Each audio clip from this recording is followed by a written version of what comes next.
News Radio 78, WBBM, Chicago. The CBS Radio Mystery Theater presents...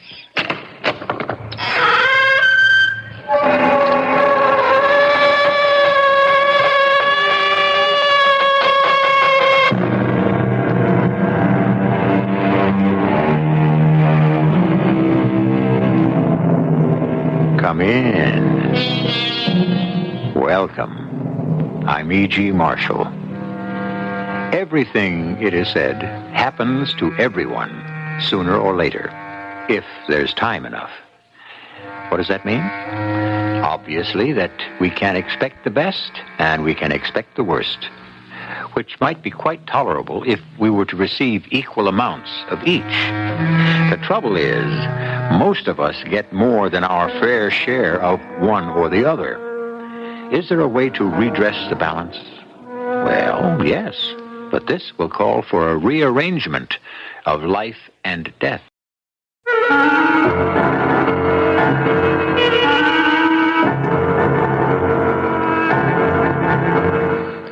Our mystery drama, The Awakening, was written especially for the Mystery Theater by Sam Dan and stars Kim Hunter. I'll be back shortly with Act One.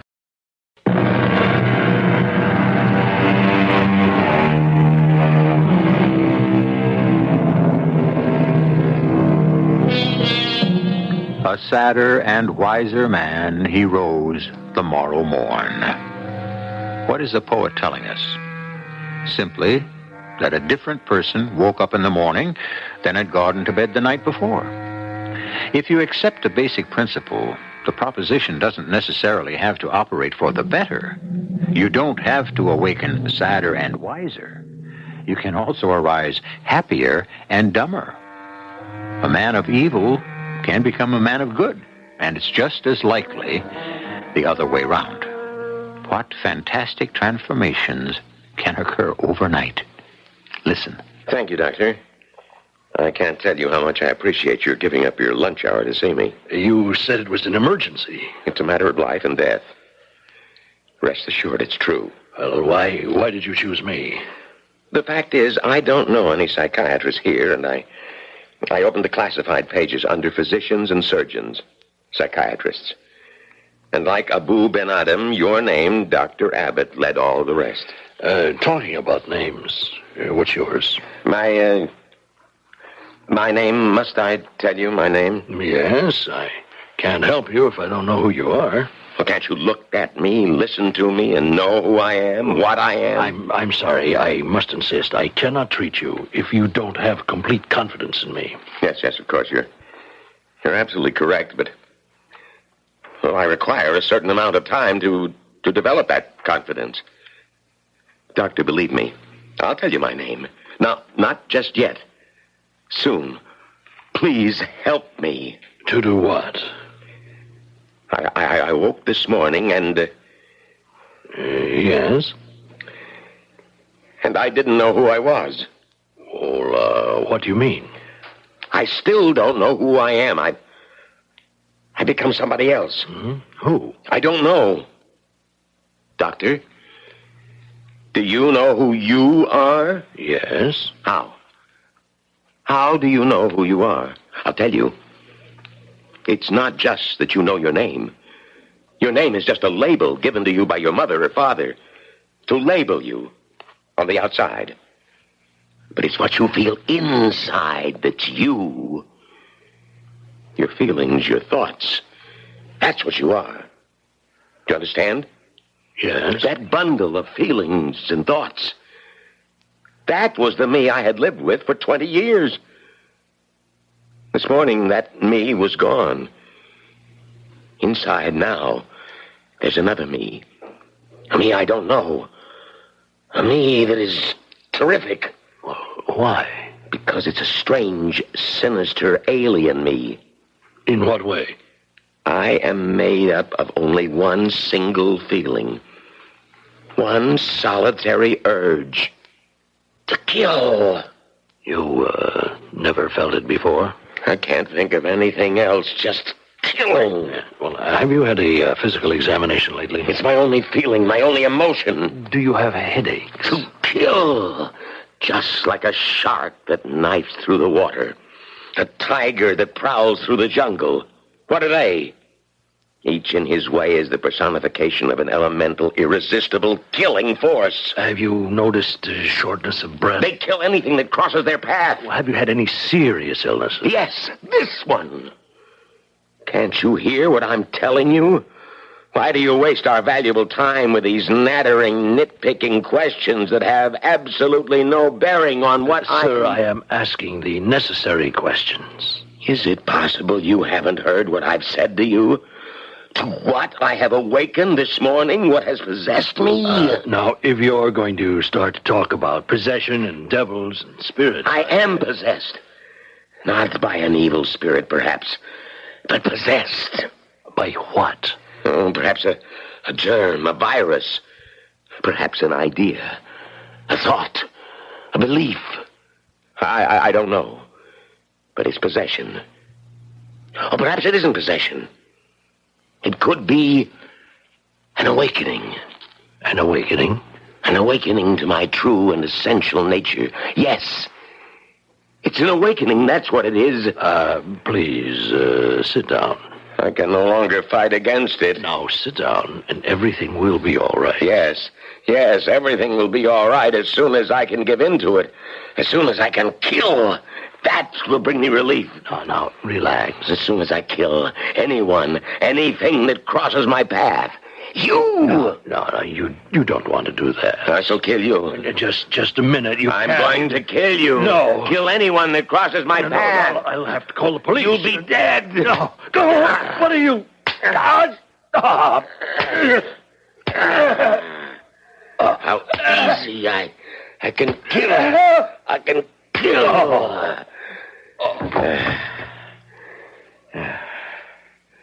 I feel better. I feel so much better. And that's all we've got on the tape, Dr. Zeltner. I suppose I'm lucky my name is Zeltner. I have the last listing in the directory. Poor Fred Abbott. You knew Dr. Abbott? Oh, yes. An excellent man. Well, Dr. Zeltner, what does all this tell you? Well, he believed in tape recording all his sessions. And you don't? I don't have any hard and fast rule, Lieutenant. In this case, we're fortunate he turned on the recorder the moment his patient began talking. What was the exact cause of death? Well, the killer evidently knew karate and used it. There were several sharply placed blows which did considerable damage. You could hear on the tape how quickly, how deftly the thing was done. No one saw him enter or leave the office? No, Dr. Abbott's nurse had already left on her lunch hour when he arrived, and the doctor was dead when she returned. Well, did anyone in the vicinity notice anything suspicious? You're asking a detective's questions, Dr. Zeltner. Now, we've covered that ground already without results. I'm hoping you might be able to ask a psychiatrist questions. You know, we're dealing with someone mentally disturbed. Now, what kind of clues are on this tape? Well, Lieutenant Katz, we know several important things. Such as? He's a stranger. Because he didn't know any doctors in town. Nor did he have any friends who could recommend one. You know, Dr. Abbott was 6 feet tall, in excellent physical condition. Yet the killer handled him easily. The killer could be anywhere in his late 30s to early 40s. Yeah, and I get that picture, too. Well-spoken. Yeah, he's obviously educated. Oh, he doesn't have to be educated exactly, Lieutenant.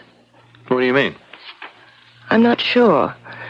Something about his speech. What? Well, let me think about it. Ask yourself this question. What does the killer do for a living? Well, how would I know? Well, we agree he's a stranger in town. What is he doing here? Well, I don't know that either. Is he visiting someone? Not likely. If it were a social thing or even a business trip, he would have someone to talk to.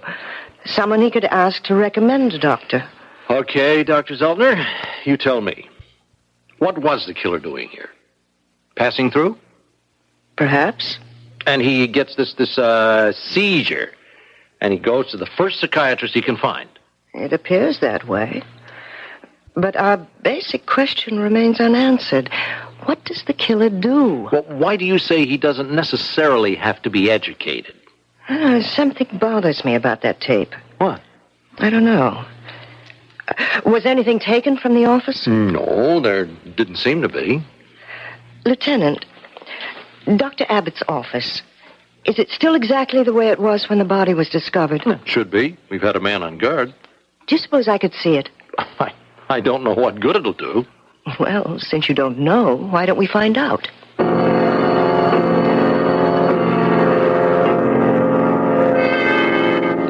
You're Miss Boyers? Beatrice Boyers? Yes, Doctor. I used to ring your number for Dr. Abbott. Well, what are you doing here today? Well, life goes on. That is, for the doctor's wife. You see, she still has bills to pay, and so I'm working on the doctor's books for her. Oh, I understand. You were not here when the man who killed Dr. Abbott phoned for the appointment? No, and I'll never forgive myself. And why do you say that? Well, because, Lieutenant, had I answered the phone, I simply would not have given them the appointment. But Dr. Abbott couldn't say no to anybody. I usually have lunch in here every day. It's just on that particular day. You have lunch in the office every day? Oh, yes. I think that was the first time I'd gone out in months. Oh, look, I'm sure this must be a very difficult time for you, Miss Boyers. Please, don't let us disturb you. Well, I'll be in the reception room if you need me. Lieutenant, this is Dr. Abbott's desk. He was sitting behind it. And this chair is for the patient. And here's the tape recorder. Yes, we know all this, don't we? Well, notice the position of the tape recorder. What about it? It's standing on the desk, in full view. What are you trying to establish, Doctor? Well, the fact that the taping wasn't a secret. The killer knew that his conversation was being recorded. Okay. Well, where does that lead us? Why didn't the killer destroy the tape? Well, does it make any difference? It's a clue. He left his voice behind. A voice on a tape recorder doesn't stand up as positive identification. Well, perhaps, but some of his statements could be quite revealing. Such as? I don't know yet. I want to study the tape. Maybe the killer didn't notice. Oh, how could he not notice? Well, he may have been too excited. After all. After all, he did commit murder. Yeah, we know that. And after he did it, if you remember the tape, he seemed very calm. Such a person who realizes that he has committed a serious crime but becomes very careful. He looks about to make sure he's covering his tracks, not leaving any clues. Why didn't he destroy the tape? Why does it bother you? Oh, we have to find the answers to 3 questions. Who is he? What is he doing here in town? And why didn't he destroy the tape? Doctor, we're up against a stone wall. Now, he could be any nut who walked in off the street. Didn't you hear what he said in that tape? He says a great deal. Let's go back to your office and listen again. Okay. Miss Boyers, I don't know what we're going to listen for. We heard it all. Yes, we heard it. Now we have to try to understand it. Oh, yes, Lieutenant. We're leaving now, Miss Boyers. So if you can think of anything that might be of use to us, you have my number at headquarters. Yes, Lieutenant. Goodbye, Miss Boyers. Goodbye, Dr. Zelter.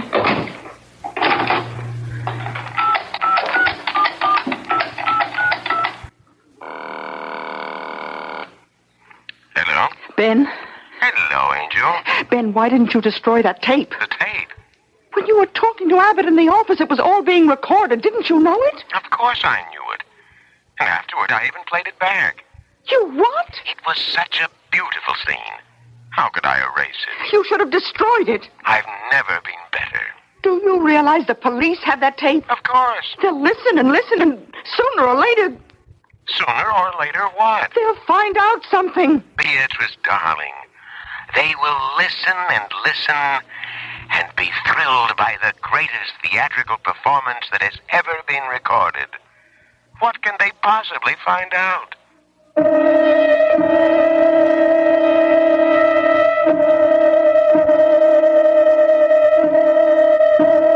What can they possibly find out? What What can you find out by listening to a tape recording?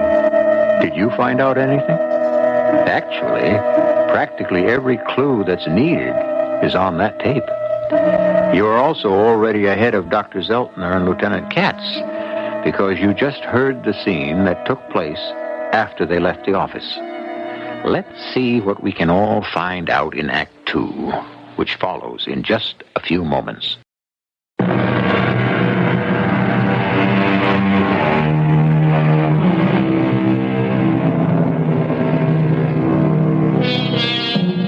What do the psychiatrists tell us? Consider. Mr. Booth shot Mr. Lincoln. Where? In a theater. Why? Because Mr. Booth was an actor, and he saw his deed primarily as a theatrical performance. But all of us are actors, in a sense. All of us perform.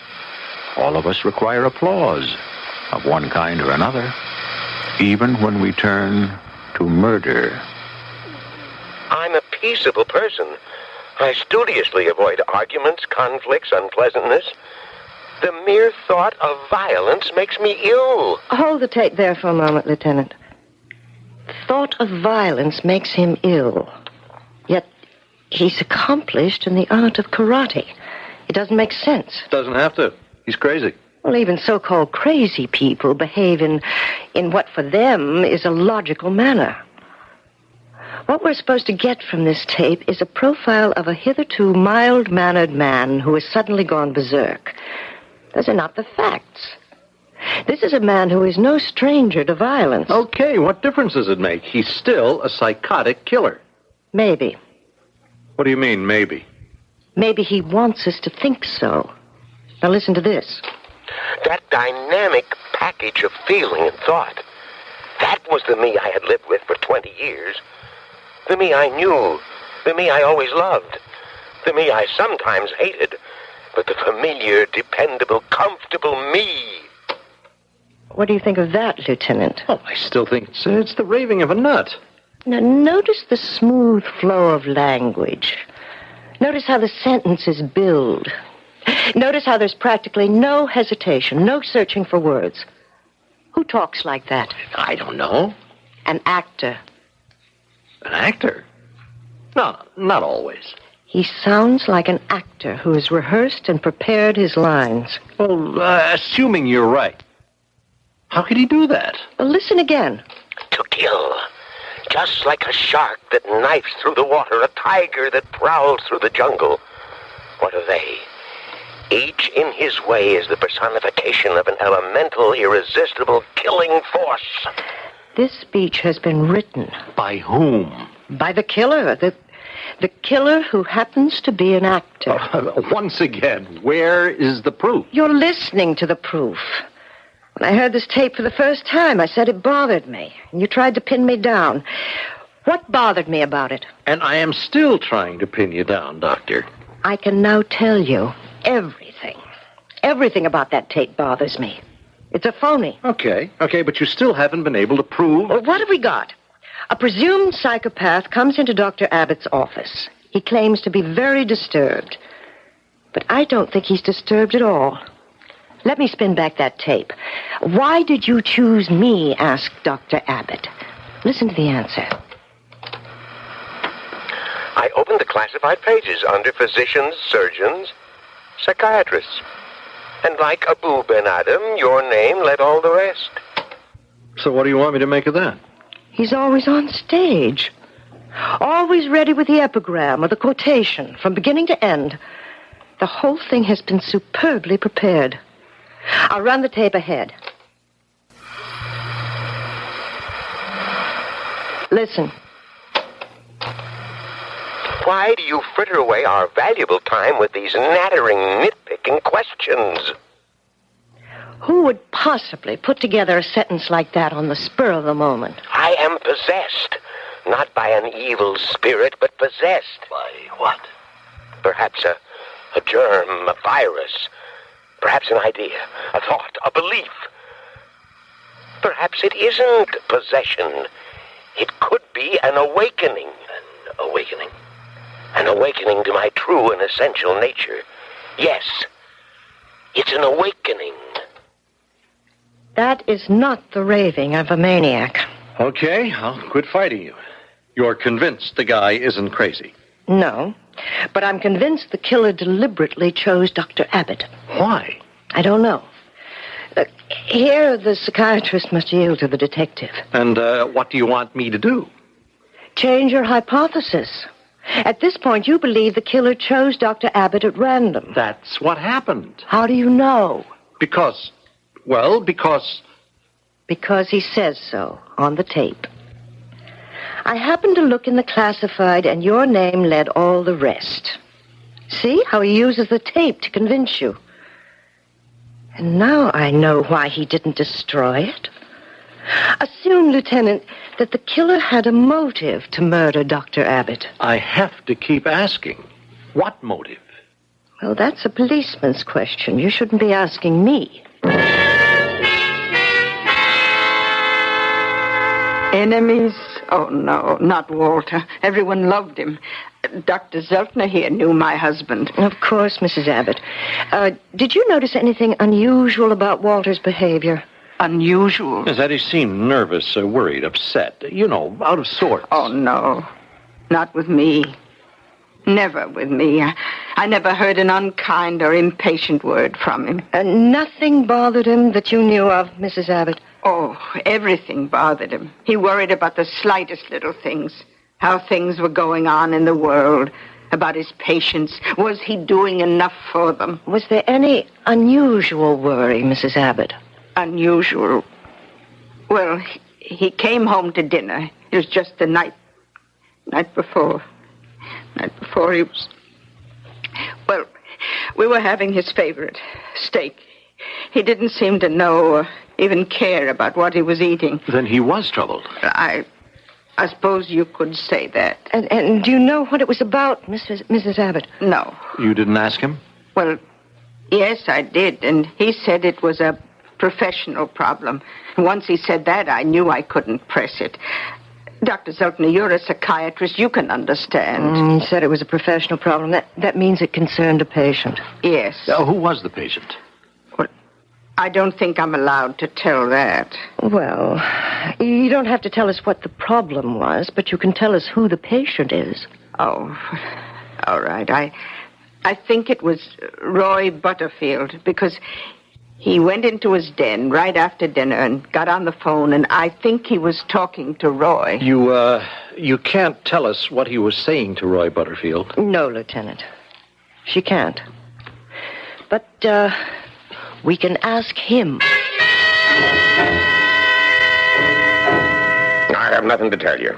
Mr. Butterfield, the night before he was murdered, Dr. Walter Abbott had a very long conversation with you on the telephone, now didn't he? Who says so? His wife? Mrs. Abbott said he seemed quite troubled when he spoke to you. Can you tell us why? No.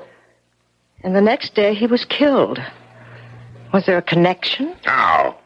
I understand some homicidal maniac did it. I really don't know how I can help you. Well, perhaps you can tell us how we can help you. What are you talking about? Mr. Butterfield, you're a badly frightened man. Why? Well, that's my business. Then you don't deny it. Look, if you don't have any more questions to ask me, do you mind? Do you have any questions to ask us? What questions would I have? One very important question might be, why are we here? Listen, I'm in enough trouble now. What kind of trouble? Oh, if I told you, you might try to pin the murder on me. Oh, hardly, Mr. Butterfield. You're too short, too fat, too old. Are you a karate expert, Mr. Butterfield? Karate? I can hardly play croquet. It would be better if you told us, Mr. Butterfield. Better for you. Oh, all right. Now, look, I've been married 30 years. Very happy. Wonderful woman in every way. Well, I ran into a very beautiful young lady. She was also very intelligent. I really wanted to keep it platonic, you know what I mean, but, well, we're all people of the world here. Of course. I was sorry I started. And my conscience bothered me, so I Well, the young lady and myself, we parted. And I thought I'd never do anything like that again, but... Well, shortly after, I became acquainted with another young lady, and... Well, I tried to stop it by going to a psychiatrist to find out why I needed that sort of thing. You understand? Certainly. Dr. Abbott. We would have sessions. I spoke all my thoughts into a tape recorder so he could analyze them. Well, I held nothing back. I described everything in detail. I'm sure you know what I'm saying. Oh, yes. Yes. And then last week, a package came for me in the mail. It was a tape cassette. There was a letter that said, unless I paid $10,000, a copy of that tape would be sent to my wife. Was there any way to identify... No. It was just typewritten on a plain piece of paper. No signature, no address, no nothing. Do you have a copy of the letter? No, I burned it up. Mr. Butterfield, there's been a murder. Anyone who withholds evidence becomes an accessory. Now, think hard. Did you really burn that letter? I was going to burn it just as you people rang the bell. Here. I have it right here in my pocket. Thank you. All it says is they're going to be in touch with me and tell me how they want me to pay the money.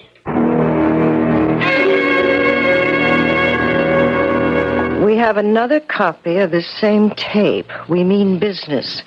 In a few days, we will contact you with further details of how to pay the $10,000. That's nice, clean typing. And you know where it was typed, don't you? No. In Dr. Abbott's office. But what are you talking about? It should be plain. His assistant, Beatrice Boyers, decides she can blackmail some of his patients. Roy Butterfield is particularly vulnerable. She sends him the tape and a note, but Butterfield makes a fuss about it. Abbott confronts her that morning and fires her. She has a confederate. He poses as a psychopathic killer to create the impression that this is a crime of random violence. You see, that's the big difference between a psychiatrist and a detective.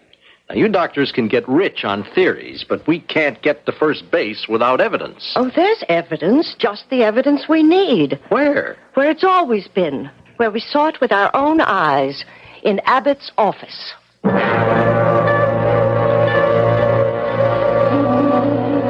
Some evidence is strong, said the philosopher, as when you find a trout in the milk.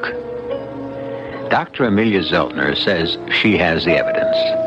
But what may be evidence to a psychiatrist may very well be way over the heads of the rest of us. However, Act 3, as you know, is where it's all added up. And that curtain shall rise in just a few moments.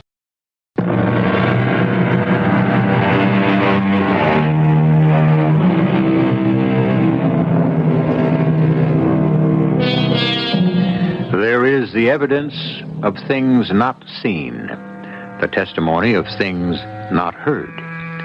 These form the professional diet of both the detective and the psychiatrist. Things reveal themselves. Things speak to them in a manner not readily perceived by the rest of us.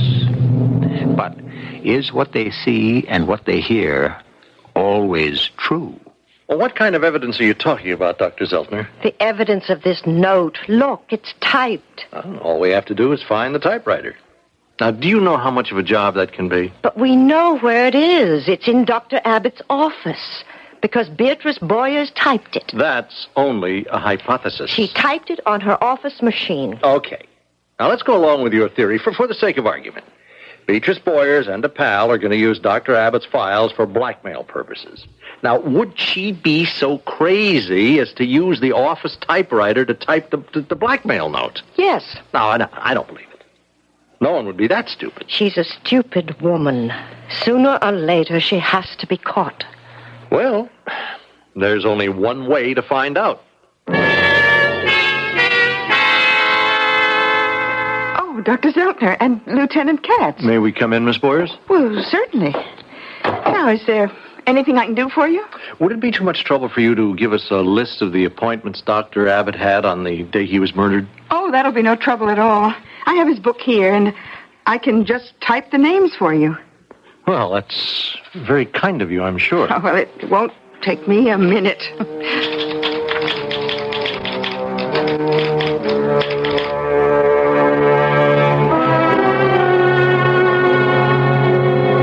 Here's the list Miss Boyer's typed on the office machine.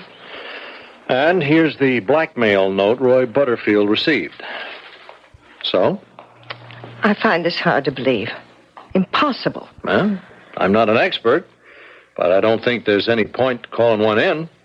It's obviously a different typeface. But it has to be Miss Boyers. It has to be. I still say she's guilty. Well, saying isn't enough. There has to be evidence that a district attorney can present to a jury. Now, do you have that? Listen to the tape again. It is so patently a device to make us think a homicidal maniac is at large. All right, Dr. Zeltner. Let's consider the tape. It gives us a sound recording of a crime.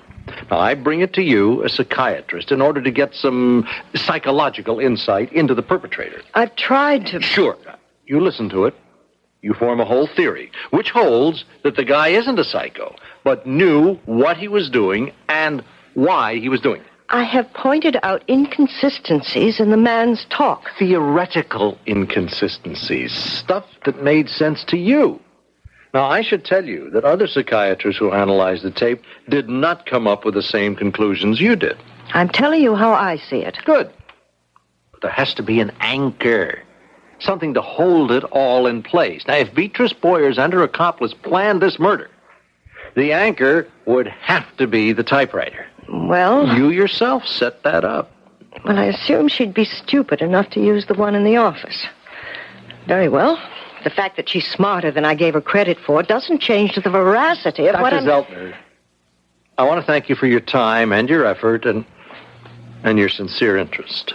But... goodbye. Well, we've come to a dead end. But if anything else occurs to you... You still insist on a random killing. But the fact is, you have a psychiatrist whose files are being used for blackmail. And if Beatrice Boyers isn't using them, who is? The blackmail and the murder might be connected.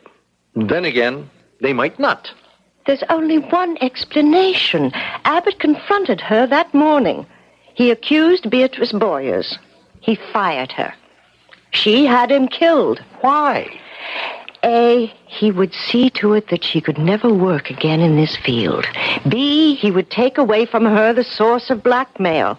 She'd no longer have access to the files. She didn't leave the office to go to lunch. She never went out to lunch. She left the office because she was fired. But we can't prove that. If she isn't doing the blackmail, who is? Who? All right. A, any thief could have broken in. B, Dr. Abbott himself. Dr. Abbott? That's ridiculous. I can't believe that. You mean you don't want to believe that a psychiatrist could be involved in a secret blackmail scheme against his own patients? It isn't possible, theoretically? You actually believe that, Lieutenant Katz? No. Because before I believe anything, I need evidence. I'm just doing what you're doing. Theorizing. Well, see you around.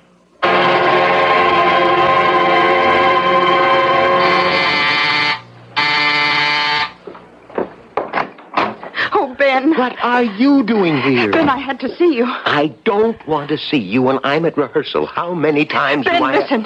Let's leave town. Now. We haven't collected any money, my darling.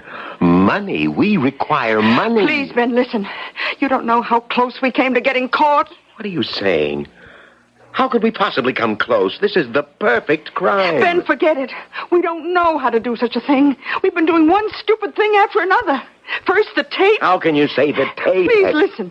Then I did something even more stupid. You know the note I sent Roy Butterfield? Yeah? I typed it on the office machine. How could you? For the same reason you didn't destroy the tape.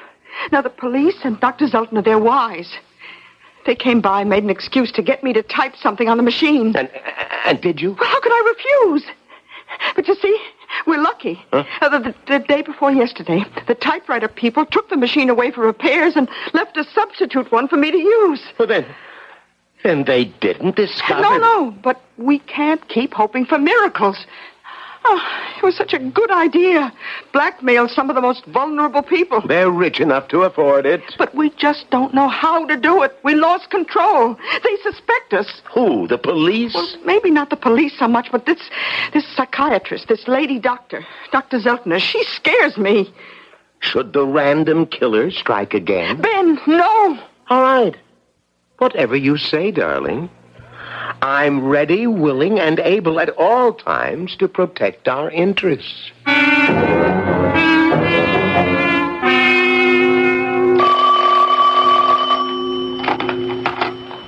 Dr. Zeltner.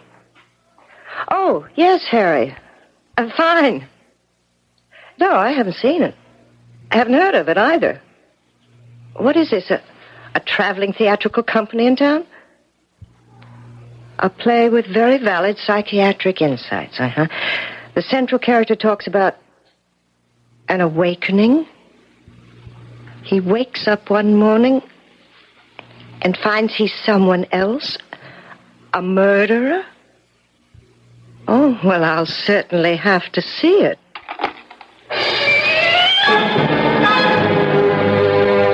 I awoke this morning, and I'm somebody else. Who am I? I know my name, but what is your name? A label used to describe you on the outside. But it's the inside that's you. I have but one desire. To kill. Kill like a shark knifing through water. Kill like a tiger prowling the jungle. A deadly sickness burns within me, a raging fever. To what have I awakened this morning? What has possessed me? Am I possessed? Or have I awakened?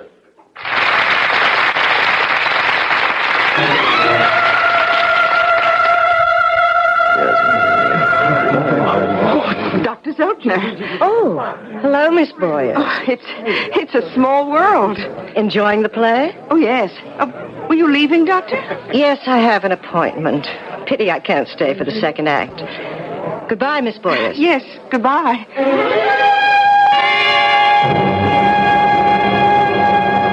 Every word you said in the play tonight is on that tape. I know it is. That's why I said erase it. She's on her way home to call the police. How do you know? Because I saw her get into a cab, and I heard her tell the driver the address. Oh, get there. Go now. I have a second act. You'll play your last act in a courtroom if you don't get to her first. Lieutenant Katz, please. Well, have him call me at once. This is Dr. Zeltner. Thank you. Hello, Dr. Zeltner. Oh, it's you. Do you have a tape recorder too, Doctor? You're the very fine actor I saw tonight. Ben Bentley. Don't bother to play that recorder, Doctor. This time I'll erase the tape. Why? You know why. You know why I'm here. I didn't fool you when I killed Dr. Abbott. I'm not fooling you now. How did you get into this fantasy? What fantasy? The fantasy that you killed someone. Well, I killed Abbott. I had met Beatrice. We talked about ways of raising money. I'm producing, directing, and starring in The Awakening. Yes, I saw it tonight. Beautiful play. You saw it. You know the truth. What truth are you talking about? Stupidly, I talked like that to Dr. Abbott before I killed him. Are you serious? How could you have killed Dr. Abbott? Listen, don't try anything. When did you kill Dr. Abbott? A few minutes ago? What? Or the day before yesterday. I went to his office and Dr. Abbott, his wife, and I were at the theater tonight. Huh? We saw your play. Oh, now, listen. You've come to the right place. You bear a tremendous burden. You're a genius. You have to fight the critics, the public. It's a wearing battle. All right. You're not a killer. You're a genius. A genius. And the world is finally ready for you. I saw the play. The audience, how they sat in silence. It was a moving experience. A religious experience. It was theater. What are you saying? No, you sit quietly, calmly. Don't lose your mind now. Relax. You have victory within your grasp. Relax. Don't fall prey to delusions. You didn't murder anyone. You couldn't murder anyone. You're an actor. You live your fantasies on the stage, in the theater. Think of your lines. Your lines. Rest. Relax. Sleep. Sleep. Dr. Zeltner. Shh, you'll wake him up. I was afraid he came here to kill you. He did. I thought you'd never show up. You were right about the typewriter. Now, it bothered me, so I asked Roy Butterfield to show me a copy of his last bill from Dr. Abbott's office. The typeface matched. Oh, she was smart. She did not use the same machine. Now, how did he find you? I went to the theater. Word for word, the lines from his play are on the tape. We got them both, thanks to you. Oh, I'm glad you arrived when you did. I don't know how long I can keep him under. Why? Look at him. He's out cold. What are you so nervous about? You did a great job hypnotizing him. Yes, but you see, it was the first time I ever tried it.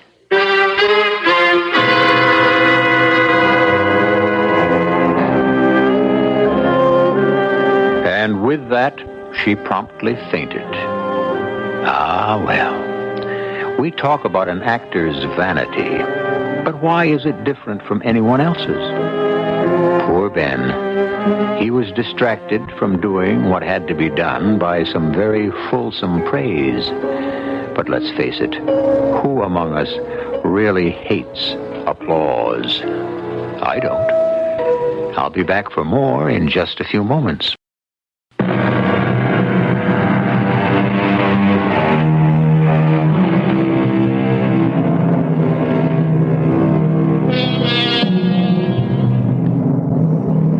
The Awakening, a play starring Ben Bentley, is what the poster proclaimed.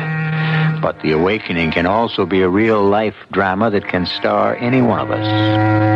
How do you know who you will be when you wake up tomorrow morning? You really don't. That's why going to bed at night can be so suspenseful. But before you do go to bed, make sure you will have tuned us in. Our cast included Kim Hunter, Leon Janney, Bryna Rayburn, and Earl Hammond. The entire production was under the direction of Hyman Brown. This is E.G. Marshall inviting you to return to our Mystery Theater for another adventure in the macabre. Until next time, pleasant dreams.